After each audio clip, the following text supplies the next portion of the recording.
Oi, oi! It is the National Hunt season. It is the first preview done by myself, Cheltenham, and I've been joined by the man, the myth, the legend, Daryl Carter. How are you doing, mate? You all right?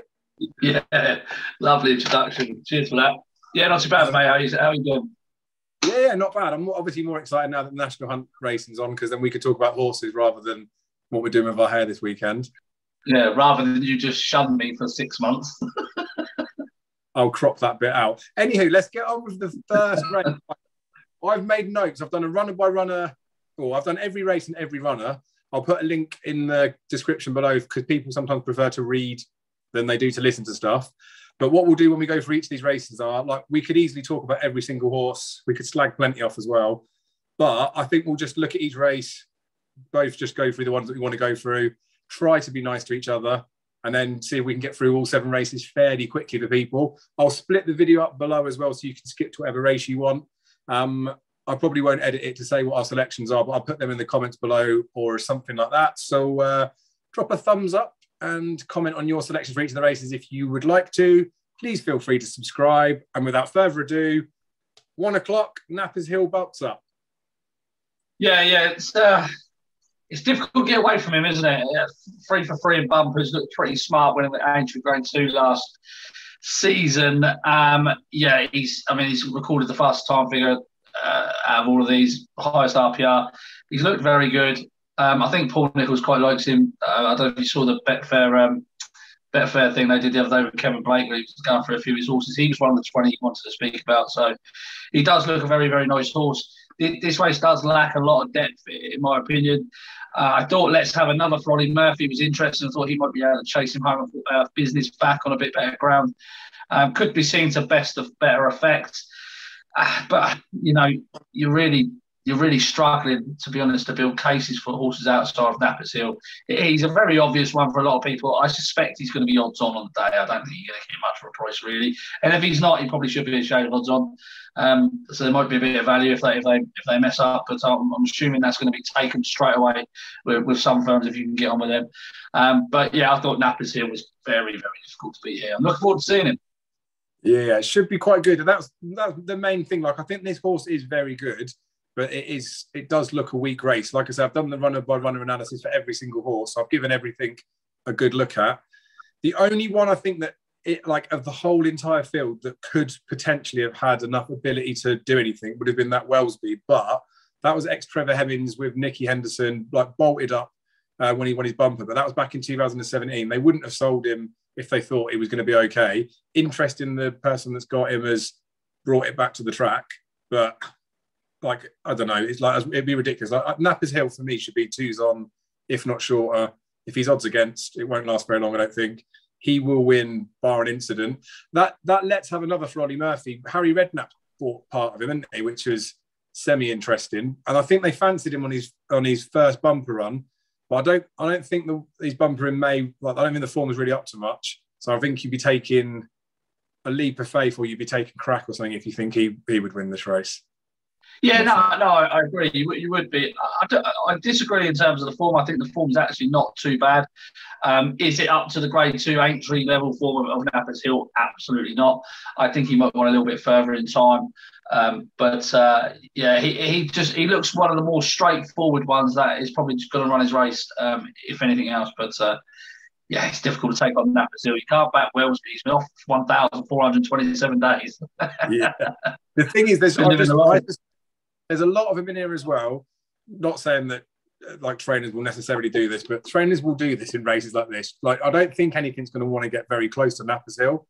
Obviously, if a horse has got a chance of beating it, they might want to try and give it a run. But this Nappers Hill's the sort of horse that could and probably should be winning this by quite a distance.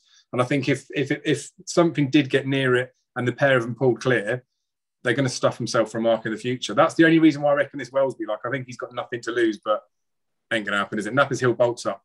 Second race, Novice Chase. Happy to move on to that? Yes, mate. Sorry, that was miles away. That's right. So second race, 135 is best part of 3 mile Novice Chase. 4 runners in it. Ask Dylan, does he know? Honest Vic, 3 under through 5. Ask Dylan was entered in this race last year, was pulled out on account of the ground. He's a horse I do quite like. I think he's just a solid mid 140s horse at best. I could see him, like you could see him winning this. Does he know? I don't know what happened to him in the Shallow.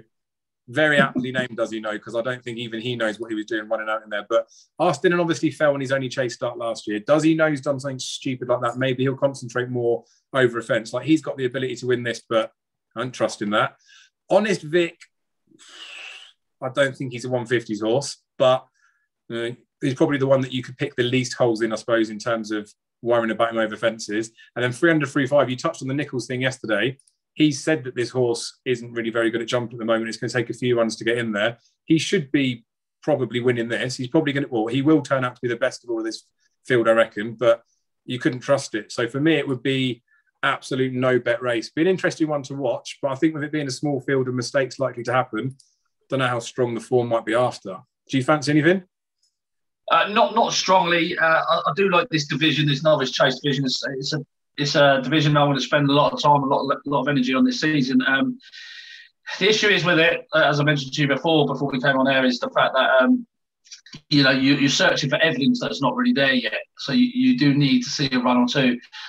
For instance, Ars Dillon last season, he only jumped 4 fences, but I could already tell that, is he going to be a better chaser than he's a hurdler? I'm not entirely convinced. He gets a stride too close to his fences. I mean, there was only 4 fences he jumped, and there was a lot to pick out of it, really. He paid for it by coming down at the 4th, but he was just getting a stride too close, losing a little bit of ground.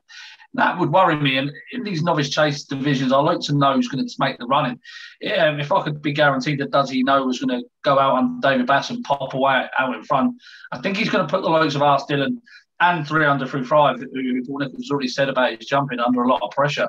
And, front runners in these novice chases do very, very well in the early part of the season, especially those from Dan Skelton Yard, but he hasn't got one in it, so that's irrelevant. Honest Vic, he's priced up as the outsider, around 7-2, he's rated 150.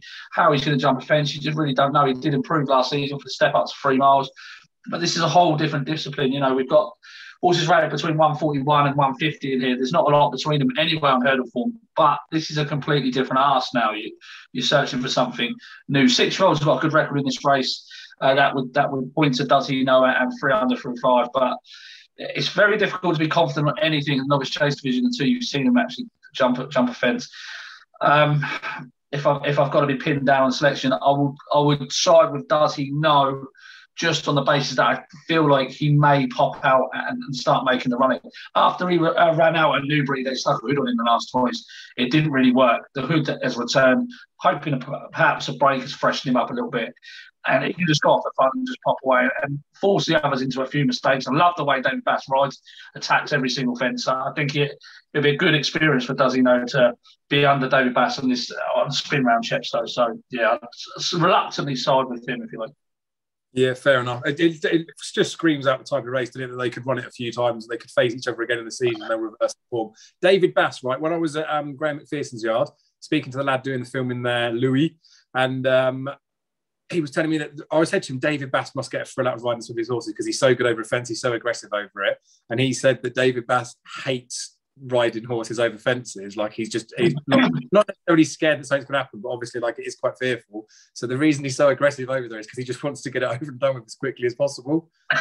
he is the nuts on him, isn't he? And this, like, maybe this Does He Know, like, he's the sort of horse that if he woke up and just stopped messing about like he's done in those last few runs, he would probably be the best horse in the race. But that's enough talking about those 4 runners. Shall we move on? Yes, mate, let's crack on. Superb. So the 2 is Catherine Via Leon Rouge's owner. She sponsors the race every year. Via Leon Rouge is in there for the sake of it, but I don't think he's going to be winning it. I think he's vulnerable to the younger veterans that are in here. I made notes on all of the runners in here. I could say lots of them, to be fair with you, but I've pretty much whittled it down to a couple, I think. I reckon that this Geordie Deschamps, I don't think you could trust him because I don't think he really does a lot when he does go and win, but it just looks like they've set him up with those couple of hurdle runs.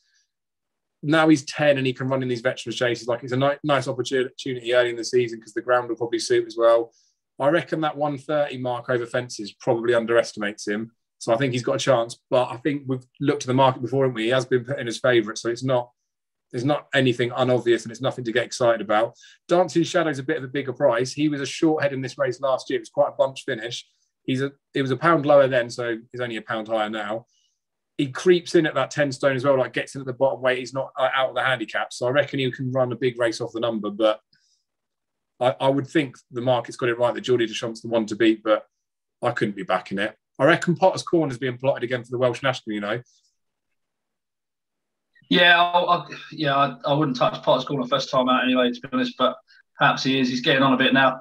I think he might have had his day in the sun, as harsh as that sounds. Geordie Deschamps is interesting, yeah. I like the 10-year-old angle in these veteran races. I think you can, a colleague of mine, Andrew Mount, said that he came out with a stat that you can back all the 10-year-olds blind in these veteran races and make a profit. So they do tend to do very well. Geordie Deschamps, back-to-back hurdle wins. The last time we've seen him, the slight concern for me with a horse who's clearly had some issues as he has, is that he's been off 113 days now. Whether that's by design or not, I don't entirely know. Perhaps they've got one eye on these veteran chases off a mark of 130. Perhaps they think he can climb the handicap again. He hasn't been seen over fences since 2018 though, and he was beaten 35 lengths, albeit in a grade 3. I think you're taking a little bit of a chance with him at the top of the market. I think there's one that's solid. He's probably not solid, but he's a 10-to-1 shot. A horse called Some Chaos, who's had a wind-up since we last seen him. He ran last time out at Ayr in the Scottish Grand National over 4 miles just to see out the trip there, but he ran well for a long way. Prior to that, he'd run twice over hurdles. Forget whatever he's done over hurdles. He's only rated 115 over hurdles. He's absolutely terrible over hurdles. So forgive those. And prior to that, he'd run in the Badger Beers off a mark of 142, finishing 5th, beaten just 5 lengths by El Presente. That's a good piece of form going into these veteran races, in my opinion. Second time out last year, they came here. He ran 3rd behind Secret Investor off a mark of 140. I thought it was a belting run from him, to be honest. And they come straight here this time rather than having a spin over hurdles. He's got a good record fresh. A 10-year-old, round 10-to-1. I think he's got a good each way chance. This is far easier than Badger Beers that he ran in November last year. You know, this last real run over fences, if you can, because you can just write that Scottish Grand National run off. So I thought he'd have a good chance at around 10-to-1.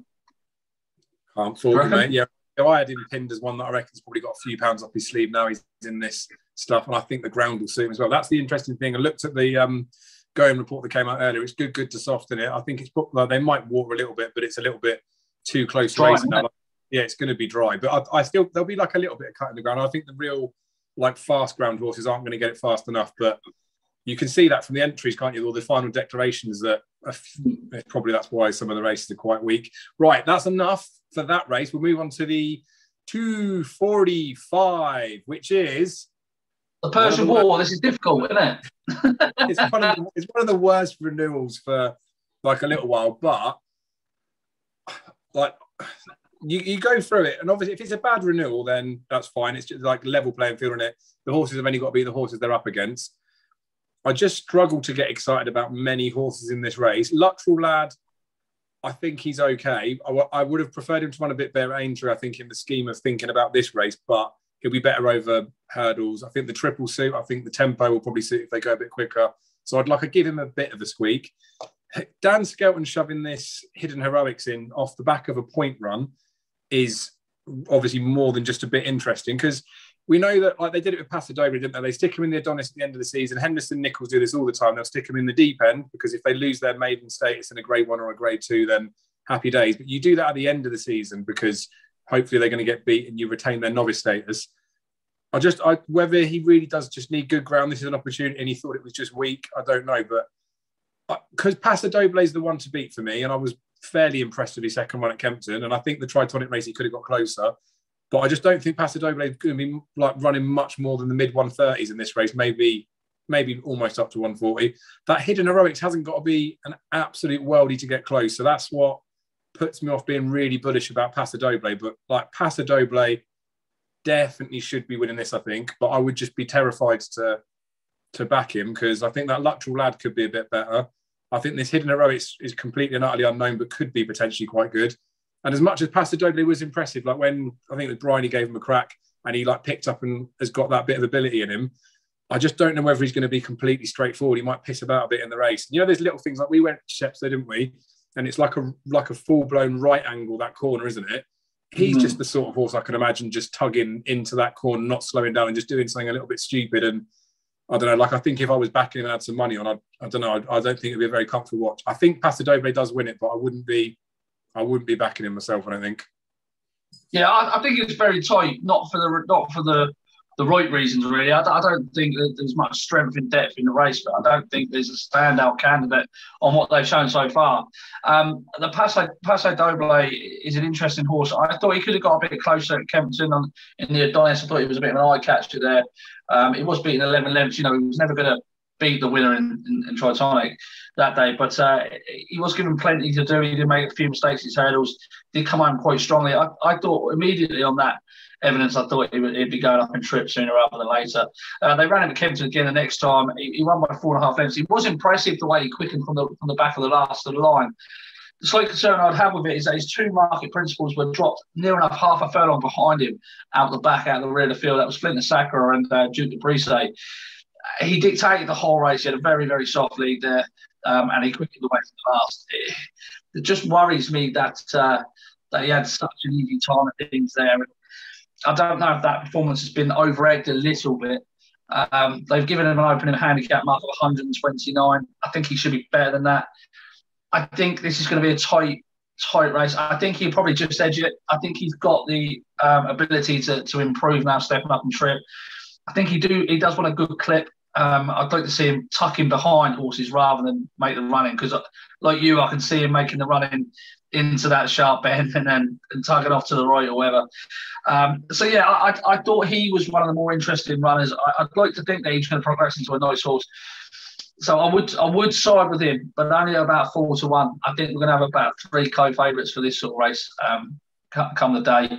This first streak for Nicky Henderson, he's not one to be underestimated. I like the way he quickened away at Warwick last time, sprinted away at the finish. That was quite a good time figure at Warwick for that race.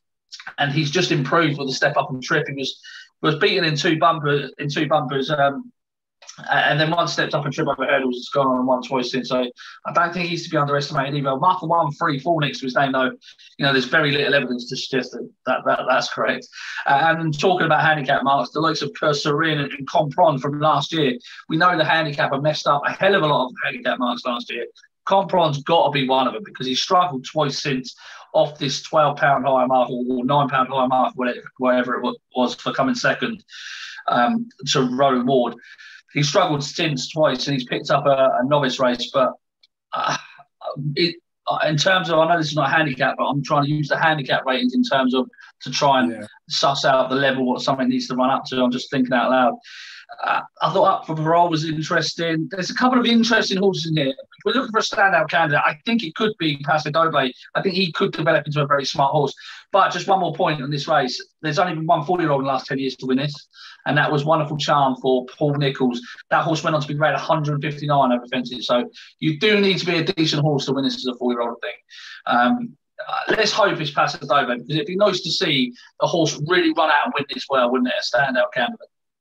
Yeah, definitely agree. I think the main thing, this is why I like doing the talking stuff for when people listen into it, because you can do like a written piece, can't you? You can do X amount of words for each horse, but it doesn't really get across the emphasis that, like, how much we've both waffled about this race, particularly talk about Paso Doble, means that like we're coming to the same conclusion that probably most people are, but you like, there's lots of like caveats that maybe go with it. It wouldn't be technically like a confident selection. I'm sure there'll be plenty of people that would be really bullish about him, thinking like maybe we're looking for things that aren't there in terms of dangers. And he could well dot up, but I don't know. It's a long season ahead, isn't it? Right, we'll move on to the 320, the 4-year-old handicap hurdle, which, to be honest with you, I think a couple of years ago, Torpedo won it, and I told everyone I don't fancy Torpedo, and this too high a mark, and he absolutely dotted up, and then I backed Torpedo after when they sent him chasing, and you told me he couldn't jump, and he can't jump. So I'm pretty naff when it comes to these 4-year-old handicaps, and I don't trust the marks that the 4-year-olds are really given. It's okay when they're running against their own kinds, I guess, like against the other 4-year-olds, but when they go into like proper company, I just don't trust the marks they've been given. I think they're slightly inflated. And then within in their own company in here, there's a few in here that I just don't think would be able to win off their marks, even in 4-year-old company. And then there's possibly a couple that I think, actually, do you know what, might be okayly treated. Look, Hell Red is clearly going to be very well fancied by loads of people. We did the preview last year, didn't we?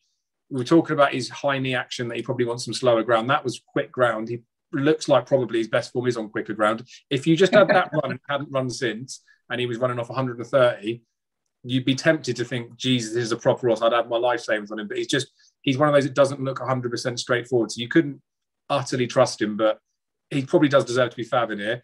Ellen Valley's got the best, probably got the best handicap form, or has got the best handicap form. That third in the Fred Winter, they like the horse, didn't they? Fergal O'Brien doesn't just stick him into graded races for the sake of it. And if you think he's 127, and as much as he's been battered in those grade ones, he's in theory £20 worse than a grade 1 horse. So you don't mind if they get beaten there. So got a bit of a chance. Looks like he's been minded to it, but I think he's susceptible to one.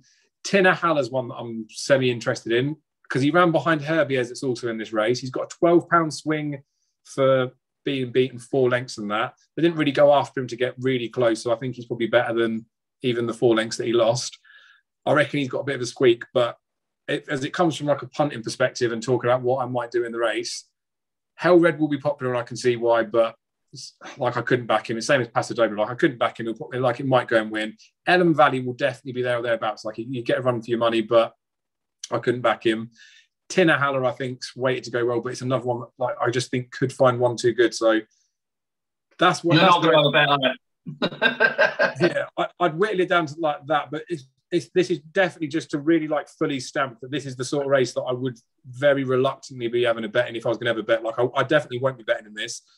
Even that Casalupi, I think, has probably got a little bit of a chance for Gary Moore, but there's like they're there. There's 4 that I could make a bit of a case for that wouldn't surprise me. And to be honest with you, if one of the other ones went and won it, then I wouldn't really care either. Cabot Cliffs, I'm going to put my neck out there and just say that he cannot win the race. Don't think he's good enough to run off a 135 just yet. So Cabot Cliffs is probably the nap of the Friday, isn't he? Really? Yeah, he ain't good enough, is he? I thought he was going to run one in the Fred Winter, and he was pretty poor in that, and then he absolutely flopped the time after. Just a bit suspicious with him. He reminds me of King D'Argent, although King D'Argent ran better in the Fred Winter when he ran it. Like it's a horse that there's a little bit of potential you can see in it, but then never finds it. Anyway, what do you think in the race? Well, the thing is, you can make cases for nearly all of these in this race. That none of them are going to be super strong, I don't think, off a handicap, off any of these sort of handicap marks. They're quite compressed in it. I thought Ellen Valley probably had the strongest piece of form, like you said, with that Boodle's third, but only because he came from the rear of the field. Now, I don't think that race is strong in terms of outside of the front three. The front three all came from the rear of the field. It was a fairly slowly run, Boodles. So I thought it was well worth upgrading his run there. I quite fancied him next time out for marker 127. He went off 15 to 8 fab at Cheltenham in April. But he was hampered coming around the home bed by a faller right in front of him. He did well in the circumstances, really. He's beaten 15 lengths by Hooper. Hooper's obviously gone on and won a couple of won a hurdle race since and a couple of chase starts. So I just thought he had a fair chance. Like you said, he was thrown into Grade 1 company on soft ground. I think he wants a little bit better ground. I know he's won on heavy, but I don't think much of that race. He was beaten twice on soft ground by Adagio and Montreal, both in Grade 1 and then at Haydock. He had no chance with Montreal, obviously. But I just think there's been a few excuses for him. I don't think he's shown his... I think he's yet to show his best, and I think I'm handing up mark for 127. He might just have a squeak. I'm not going to be able to bet in the race either, Dave. I don't really like these 40-year-old hurdles, to be honest, because, like you said, I just find him so unreliable. Superb. And it's one of them. Waffle for nothing. Oh, no.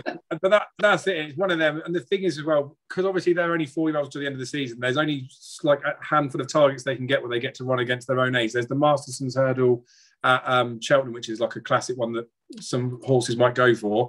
But you just think with lots of these horses that if like some probably are just coming for the day out, but like we could say that Ellen Valley's been eyeing this one up. You could say that Hell Red's been eyeing this one up, but you'd probably think that everything in this field has arguably been eyeing it up. So I think if you were backing anything, like I would say that they're all trying.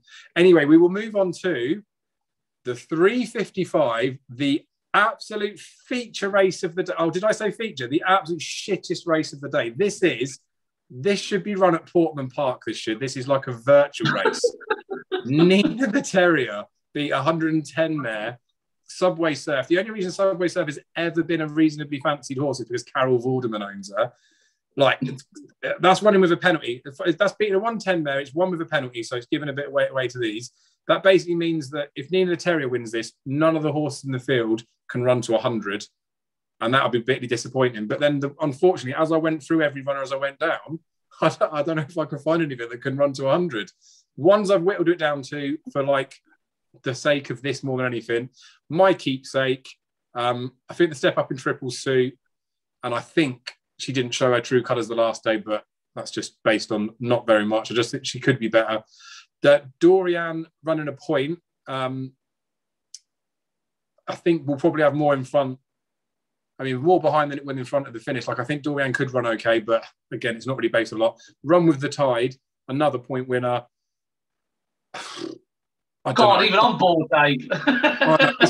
It's a poor race. They would be the three I put in my little write-up that I may pay an interest in, but I couldn't have a bet in this. I couldn't really be interested to even watch it, to be honest with you. Have you got anything exciting?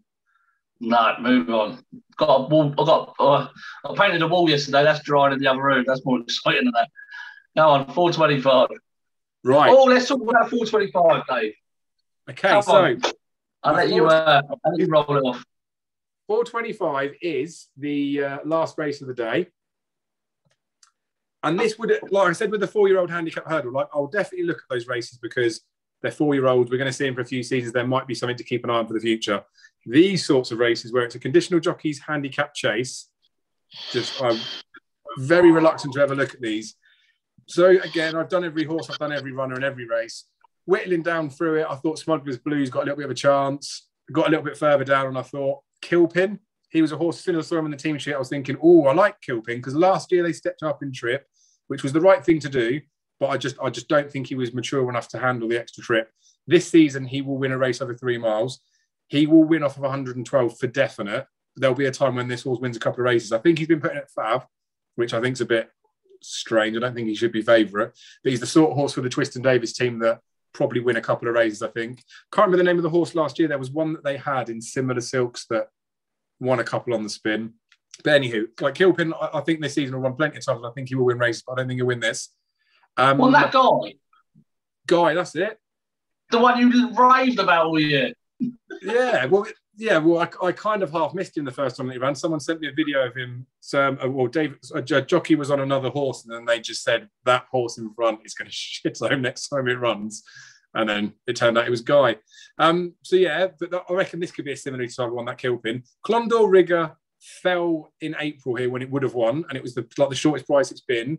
Third in this, second or third in this race, I think, in 2019, off an £11 higher mark. So those two reasons alone means Clondor Rigger, you could give it a bit of a chance, but so inconsistent, you wouldn't want to risk punting it. However, there is one that I'd like to risk punting. We're going to have a punty bet on this, aren't we? Oh, mate, it is really punty, but anybody that's lasted this long to watch it is going to be in for an absolute peach. It's worth. The only negative is if the 5 people watching this all stick a fiver on, we're going to blow the price for Friday, but never mind. So we need a buzzer. We need a buzzer for our punty bet. You need to put a buzzer. Flashing lights or something coming up, didn't we? Right, so powerful position gets in right at the bottom, right? This is how bad the race is. It's 90 rated and it's not out of the handicap. Like, it still gets right in at the bottom. But what I found interesting about it was Christian Williams sticks a couple in there anyway, so they could just be out for a day out. Looked at the first one, Bard and Ben, and I was like, nah, not interested. This powerful position, I looked at it and I thought, the first thing I looked at, to be fair, rated 90, I'll just go straight to the bottom. Where did it start? And it won a 3-mile point. So you're thinking, it's over fences now. It's won over in a point. It's obviously a chaser. Then my eyes scrolled up and I was like, oh, novice hurdle, maiden hurdle, get his mark dropped. And admittedly, it's been absolutely battered. But you think it's going to be better over fences. So straight off the bat, I'm thinking they got the horse November last year, maybe, I think. And then it ran like 75 days after. So Christian Williams hasn't had a chance to do anything with the horse. He's not going to be able to change or develop the horse in a couple of months. They've got it in that handicap and just thought, right, let's just quickly get a mark, get a few runs into it, do some work with it over the summer, and we'll have some fun with it chasing. And he's probably laughing his pants off if this had been given a rating of 90. She won a point to point, or he won a point to point, and I've got a Racing Post rating of about the same. I think it was either 88 or 90 it was rated. And the point that it won, the horse that came second ran in a bumper in Ireland and admittedly was beaten 12 lengths. Was beaten 12 lengths by that big money purchase, Ginto, that everyone was raving about. I can't remember what they paid, like 400,000 or something for it. So all I'm saying is, if this horse beat a horse that was beaten by 12 lengths by Ginto's got to be at least a 120s horse, given the money they paid for it and just the ability of it. This powerful position can't be £30 worse than it for a few lengths difference in like literal form. I reckon they've done this on purpose, mate. I reckon they've got it a mark. They're sticking it in this handicap chase, and it's gonna absolutely bolt up. It'll be one of them. I think it will bolt up, or it will just be miles behind again, and then we'll just forget about it for the rest of its life. But it's not like it's had a long layoff, like there's an injury concern or anything like that. I just think I reckon he's proper mugged off the handicap. I reckon it's going to bolt up, and it's been put in at 25s with Hills. Maybe on the exchanges, if no one does back it, it could be like a 40s, 50s poke. And if they keep sticking it out the back, like if they get it in the race early on, it could trade short. You could get a free roll, but we're better to run powerful position other than on home turf at Chepstow. Well, exactly. Listen, it's more than interesting, especially in a race that looks pretty naff anyway. I think there's more than enough reason to suggest that a big price is worth beginning of the season to stick a quid on, and it's the getting out stakes as well. We've already given you about 6 winners, so you might as well stick a 5 on this as well. But don't back it until the day, and I've got my 50s or 60s on the exchange, please. What do you think of the race, mate? Did you actually look at it? Yeah, I have. Yeah, I have a powerful position. We had the discussion before the race. I wasn't keen on it. You pointed me in the direction. I quite like it. Quite like it a lot. I went back and watched 3 of the runs. Like the Wincanton run. That was the best performance, called an RPR of 92. On handicap hurdle debut off the mark of 98, £8 lower now. They clearly weren't there to win by the looks of the ride. I thought it was very interesting. That was the first time tongue tie as well. Then ran at Southall next time, just always towards the rear. I quite like it. It's a bit punty. It's one of those races, though, I think you're looking for a bit of a punty bet.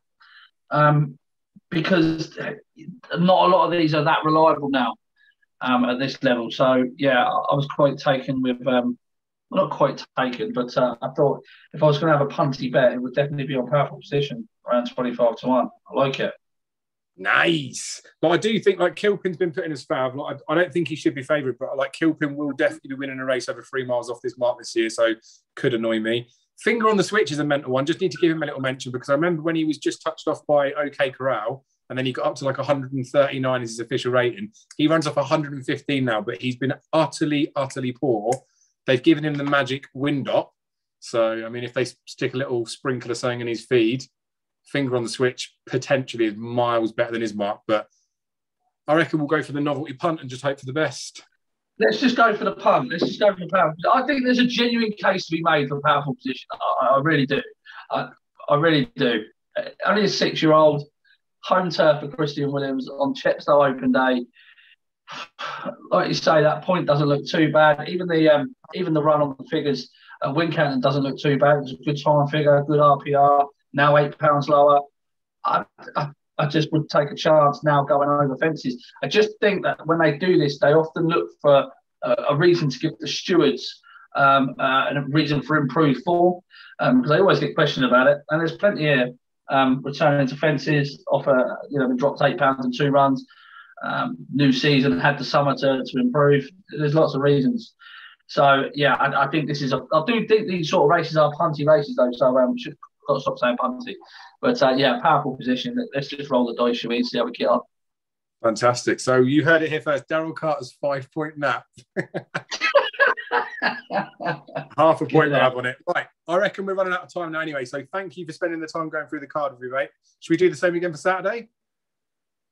Should we do the same again for Saturday? Yeah. If you want to, yeah. Super. Yeah, we'll get comments below if you've got anything you fancy in the races. I mean, no one's watching this point, so there's no point me plugging anything. Thank you for your time, mate. I'll get this uploaded now, and then speak to you next season or something.